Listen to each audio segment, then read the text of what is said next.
ঠান্ডা ঠান্ডা মাঠা পছন্দ করে না এমন মানুষ খুঁজে পাওয়া যাবে না। অনেকে কিন্তু দই পছন্দ করে না, তবে তারা কিন্তু অনেকেই মাঠা পছন্দ করে। যেমন আমি দই কিন্তু একদমই খাই না, তবে ঠান্ডা ঠান্ডা মাঠা হলে কিন্তু আর কিছু চাই না।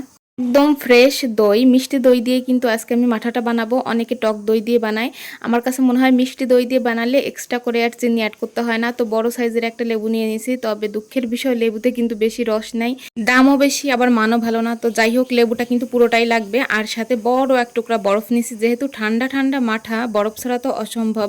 বরফটা টুকরা করে নিছি, সাথে 1 টেবিল চামচের মতো বিট লবণ আর কয়েক চিমটি নুন, এরপরে সুন্দর করে মিক্সড করে নেব।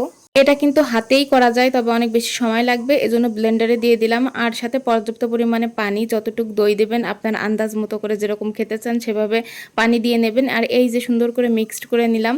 মিক্সড করার পরেই কিন্তু ঠান্ডা ঠান্ডা মাঠা তৈরি। এই যে গ্লাসে ঢেলে নিচ্ছি, আর পাশ থেকে আমার মেয়ে বলতেছিল, মাম্মি আমাকে একটু দাও, আমি একটু টেস্ট করি। আর সাথে এই যে একটু ডেকোরেশন করে নিলাম।